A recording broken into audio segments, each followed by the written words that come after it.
gon' make some moves tonight. Yeah, stand up, got something to prove tonight. So stand up, we ain't gonna plan tonight. We gonna take action on our dreams and fight, alright. We ain't gonna stall, never stop. We gon' make it all till the top. We ain't gonna plan tonight. We gonna take action on our dreams and fight, alright. Hey folks, what is going on? My name is Scott Schertzen, and joining me, as always is the case, is Mr. Bill Akins, and this is Soccer Sports Writers React. We're going to be talking today more World Cup, because big surprise, that's kind of dominating the soccer and / football landscape a little bit. We got some great Cinderella stories here, Cabo Verde, Eloy Room. Also a couple of questions right now. You know, for example, is the head-to-head really making some of the matches upcoming right now kind of meaningless? Plus also discussing Matt Freese's growth. I got video on that as well. But first of all, sir, how the heck are you, man? Doing good, Scott. How are you? Great, man. Appreciate the time. Grateful for that. Let's kick this off right out of the gate. Let's take a look at the schedule, basically where the standings are right now. We're looking at basically where things are. Hang on, let me see if I can. There we go. For the most part, actually, it's pretty much set up what it's going to end up being for the, in this case here. Mexico, safe bet. South Africa, Chechnya, they're fighting for survival in this case here. But what I really wanted to talk about here is really Group D. Let's kick it off this way. We have a U.S. team right now that so far has dominated throughout. Yeah. Now, granted, ironically enough, it's come from them being the only team in World Cup history to benefit from 2 own goals by their opposition in 2 straight matches. Yeah, and early in the games, too. And which set a tone. 7 minutes on the first one, I think 11 minutes against Australia. Right. But what this has done now is because of the fact that there is the head-to-head format versus the goal differential, the U.S.'s match against Turkey, it really means nothing. They could lose this game literally 10-1, and they're still moving on next week anyway. Australia and Paraguay is a very, very interesting matchup right there. Winner, whichever team ends up winning moves on, and then could fall down to basically if it's a draw, there's different conversations. But right now, as far as the head-to-head, do you like that? Do you want to go back to the goal differential? If it was head-to-head, do you think it would have been better off if there's a larger group stage, say 5 matches? Yeah, I mean, I like the head-to-head. I understand people, there's nothing to play for with Turkey A, to me, that's a good thing. I mean, I don't look at that as being a necessarily a bad thing. And why is it called Turkey A, by the way? When did that change? I don't know. I think it changed sometime in the last few years. My wife said something about it. Apparently because of the fact that they didn't want to be associated with a bird that most people eat, which is understandable. Not going to disagree there. Okay. Yeah, it's like, when did that change, No, I mean, listen, we're at this point right now where, we knew there was going to be some meaningless games as the tournament moves on. That's just how it is, that's just how it is. But, I look at it like this. They're in a good situation right now. And I would say there are some I'd say one match if people are like, oh, I'm not going to watch, I'm not going to tune in on Thursday. Mm-hmm.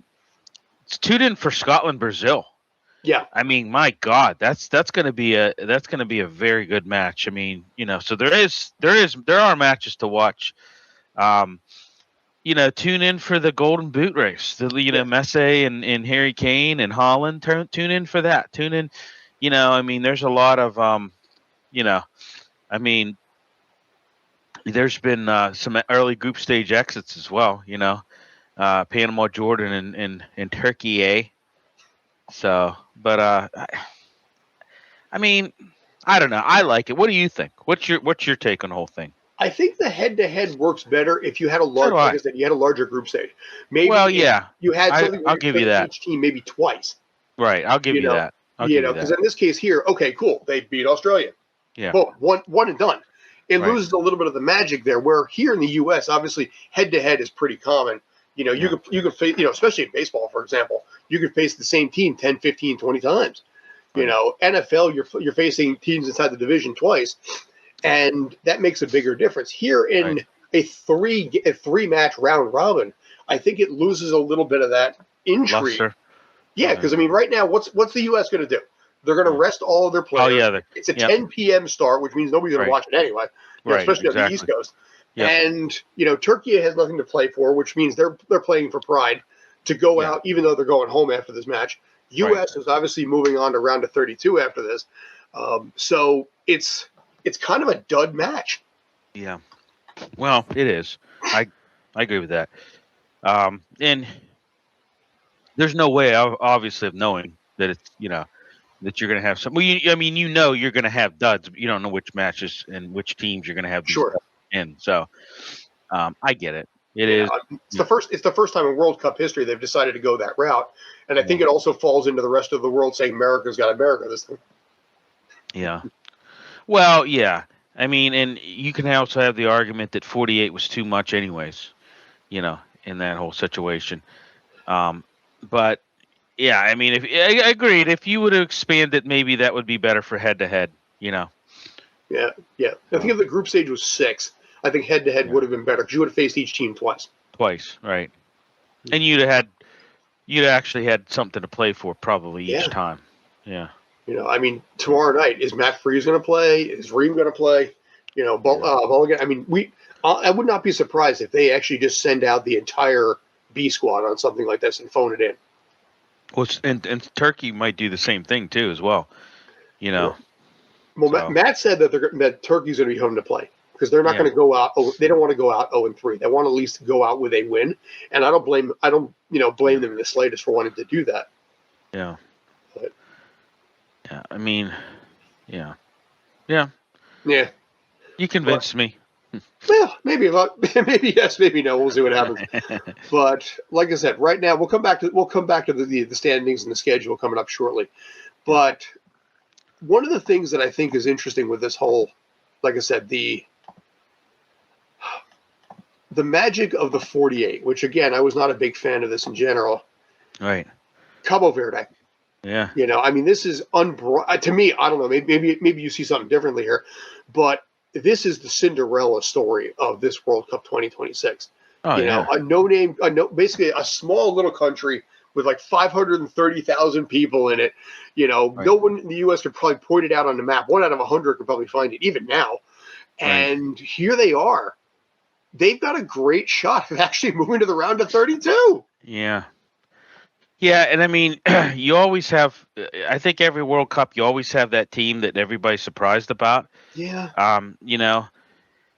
But yeah, I mean, they've been amazing. It's just a little island too. It's not like I think there's just over 500,000 people in that country. Something like that. Yeah, like 535. They have a smaller population than every single state in the United States. Yeah. Well, and I tell you, obviously it's a Cinderella story, but you're able to pull off back-to-back, shocking, back-to-back results against some very good football giants that you would never expect, you'd never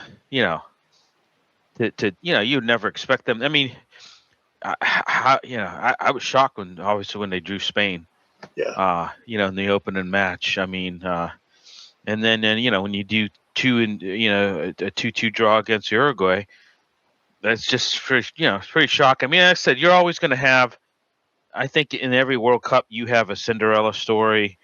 I think pretty much every World Cup you have that team.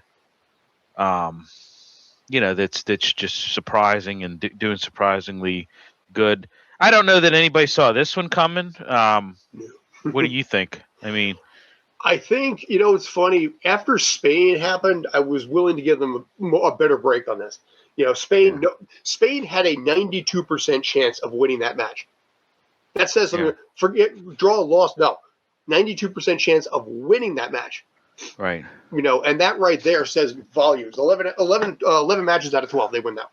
Right. But a 0-0 draw there, and then a 2-2 come from behind draw against Uruguay, and now facing a Saudi Arabian team that has not won in this tournament either.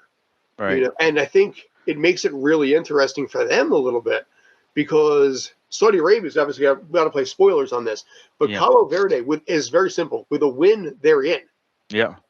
And I think the odds makers had them, I think, at a 55% chance of landing in second place overall. Yeah. And Like I said, every World Cup you have a Cinderella story. I think even 2022, I would say the World Cup story back then was probably Morocco, right? I Yeah. mean, nobody expected them to do what they did back in 2022.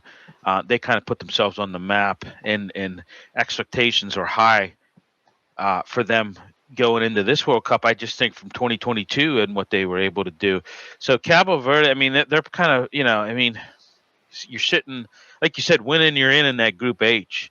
Yeah. You're in prime position right now to advance to the round of 32.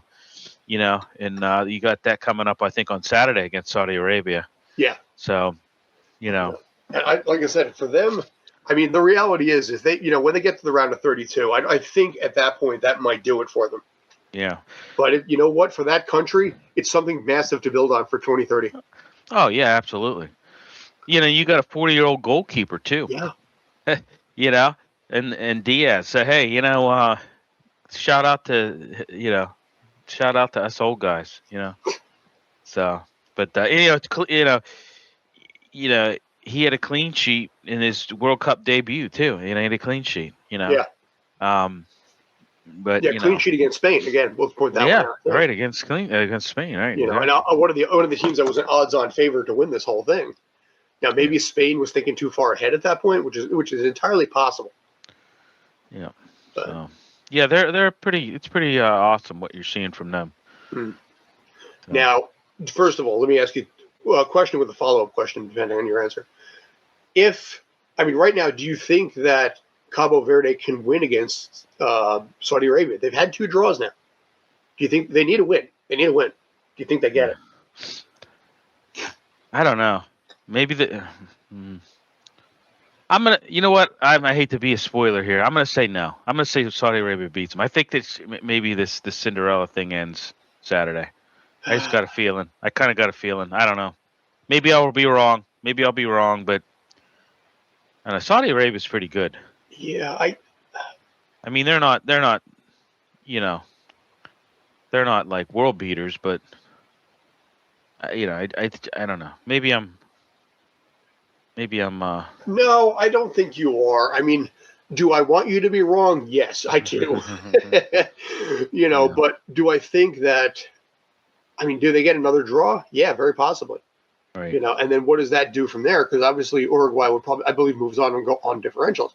So, but they could. Let me look at this. Let me check this for a second. Let me ask you something. Do they play Saturday? Am I seeing things, or is it Friday? Hang on a sec.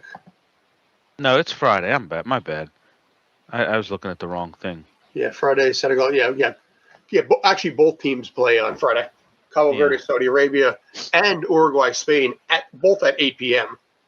Right. So, ironically enough, Cabo Verde will be watching that match from the scoreboard. Here's the thing: I don't care when players say we never look at the standings in the scoreboard. Bullshit, you don't. Right. You know what's at stake here. You're going to look. Yeah. You might not spend a lot of time on it, but right. Just that knowledge of where things stand. Yeah. Yeah. Yeah. I mean, they've been. I don't know. They've been. It's just been fun. Like I said, it's been a fun team to watch. Yeah. A lot of questions here. I mean, I will say one thing. Saudi Arabia, they took a thumping against Spain. Yes, they did. And I don't know. Maybe Cabo Verde can beat them. I don't know. Maybe I don't know. Who do you think's better? When you look at it on paper, who do you think's better? Flip a coin. Yeah, that's what I'm saying. Flip a coin. If anything, I would probably give the edge, maybe a slight bit to Saudi Arabia. Yeah. Only maybe they draw again. Only because of field experience. Cabo Verde, this is also their first tournament too. Right. So they've never played in a do or die like this before. Right. Saudi Arabia, whether you like them or not, whether you believe in them or not, has at least been in a game 3 before, and I think that gives them a slight edge. Well, both of these teams haven't had a win yet. Yeah. You haven't had. I'm talking the previous tournaments. Oh yeah. I'm saying both these teams so far haven't had a win. I mean, Saudi Arabia lost 4-0 in last match. They tied Uruguay 1-1, or drew Uruguay 1-1. So I mean, this is pretty much the same. These two squads are very similar. Sure. in terms of play thus far. So. But I think overall, little by little, I've grown accustomed to and appreciating the round of the 48 team match.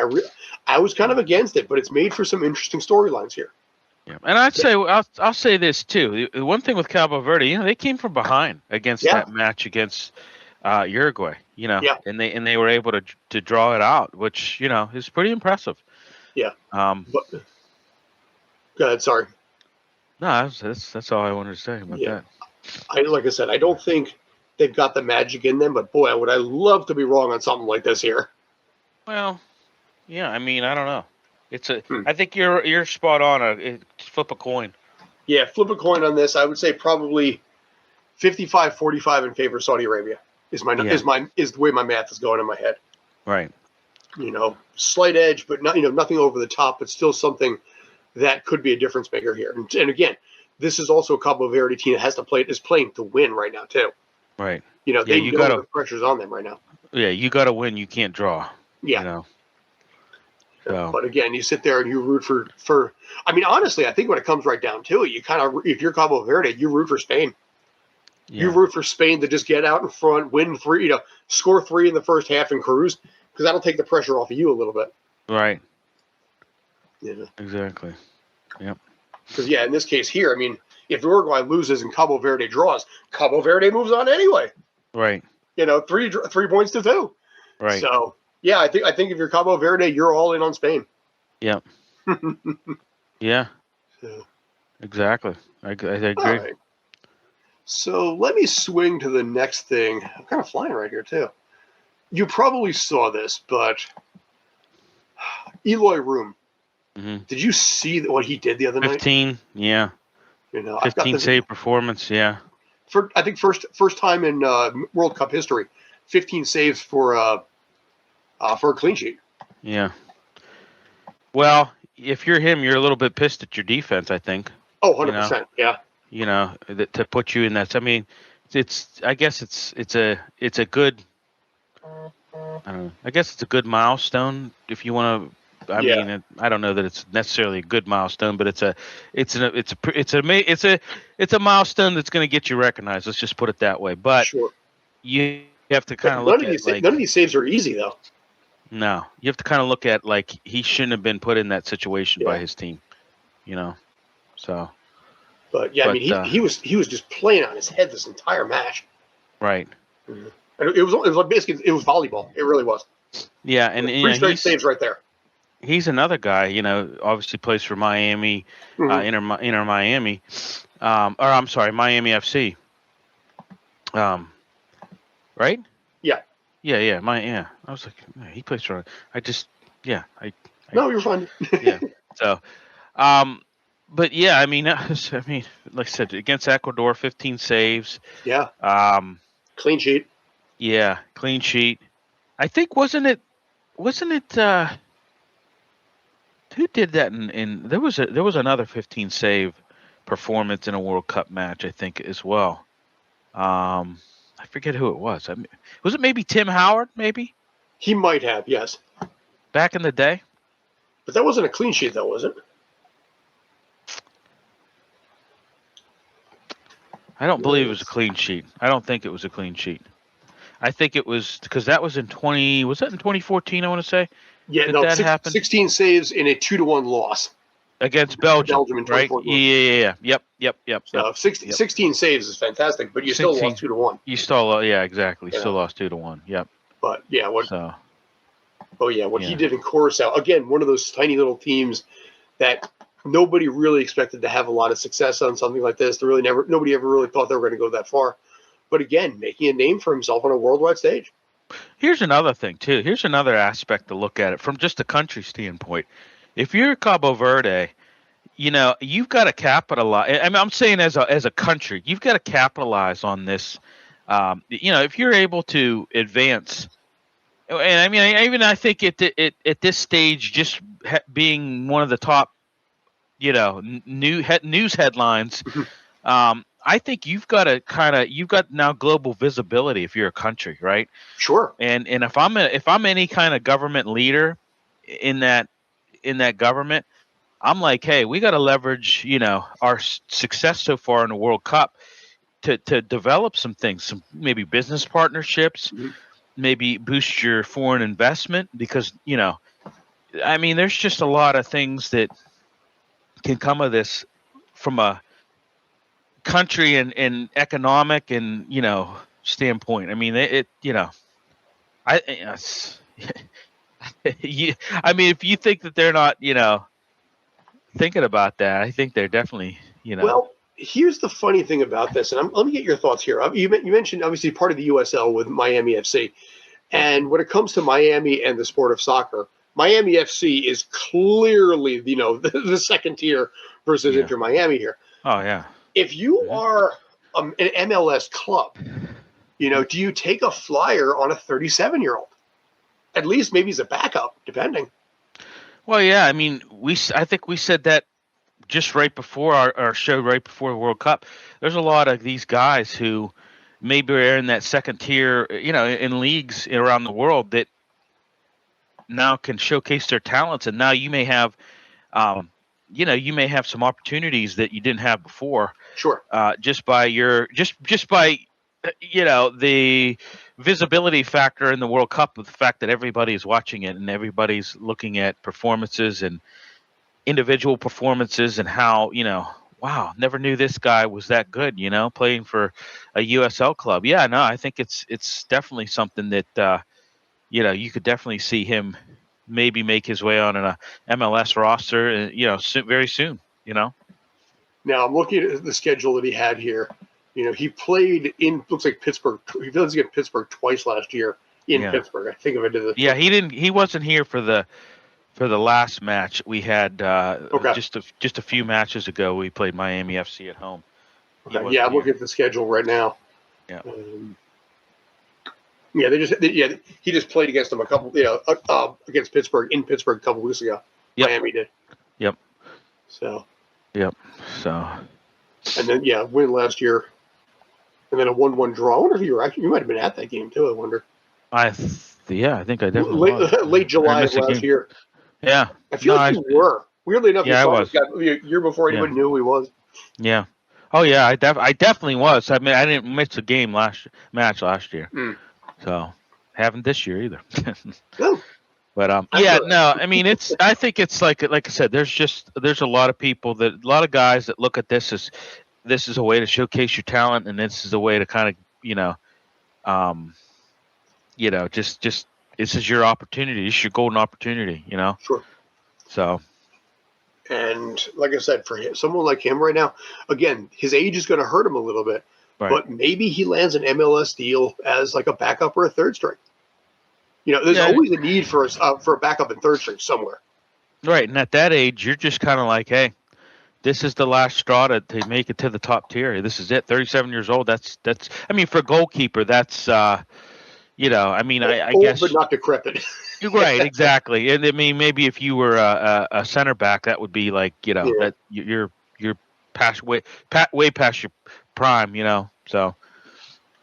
But he did play with Columbus for 4 seasons, from 2021 to 2023. Right. And I see that a lot in the USL. I mean, I see a lot every time I do research on players that you come across. You see a lot of them were at a good portion of them were in, especially the older veterans were in. A lot of them were in top tier leagues prior.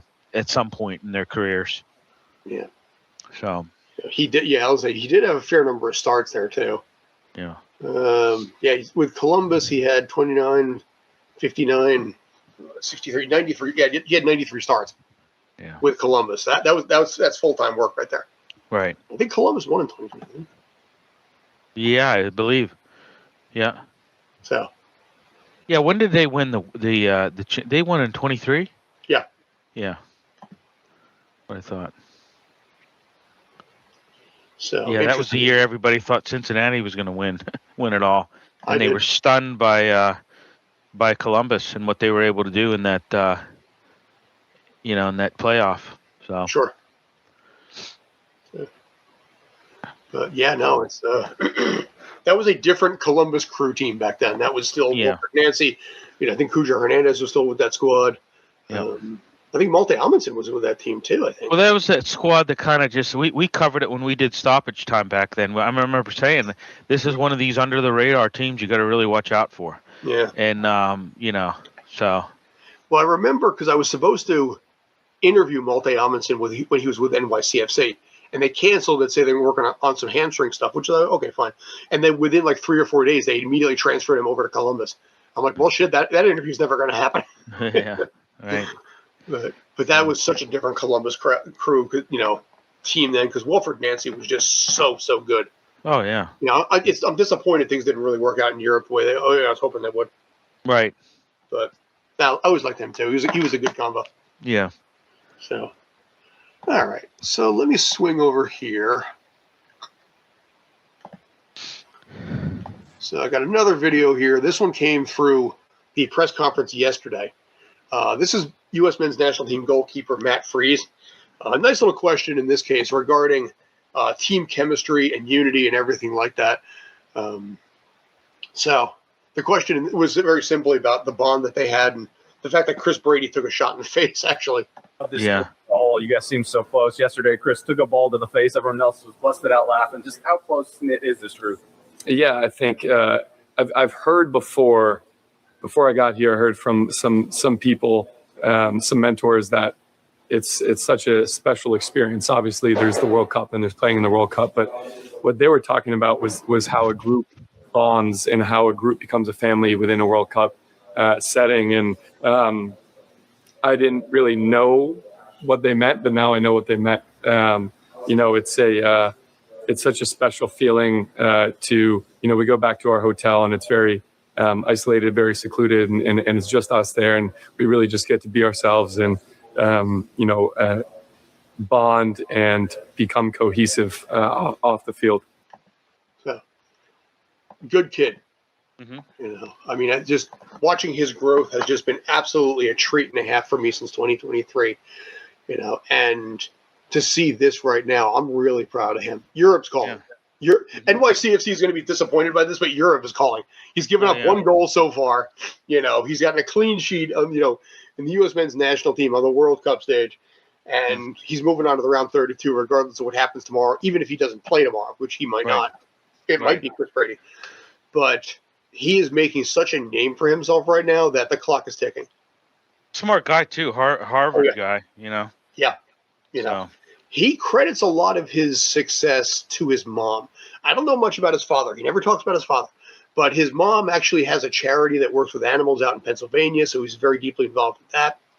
The reason he wears number 49, by the way, with NYCFC is because it was the same college football number that his running back grandfather used to have in college. Oh, wow. And he did that to basically to pay tribute to his grandfather, who's also an influence on him as well.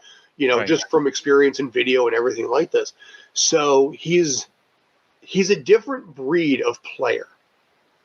I've talked to other players that'll sit there and they'll be like, I'll play Call of Duty at the end of the day, and I'll just basically just bust out headshots so I feel better. He's like, I'm reading, and I might just be reading just, personal growth, leadership, Tony Robbins or, Brian Tracy, things like that. That's the kind of stuff that a lot of players don't do. Right. They say that the difference between winning and losing is that thin. Mm-hmm. And for someone like him, what he does in those little moments, that's what's made him into what he is. Right. But, obviously, who knows what's going to happen going forward right now. Rule 32. Round of 32 at this point. That's going to be coming up probably over the weekend for them, I think, right now. Their match against Turkey tomorrow is going to be, like I said, a meaningless game. They're playing at 10 o'clock at night.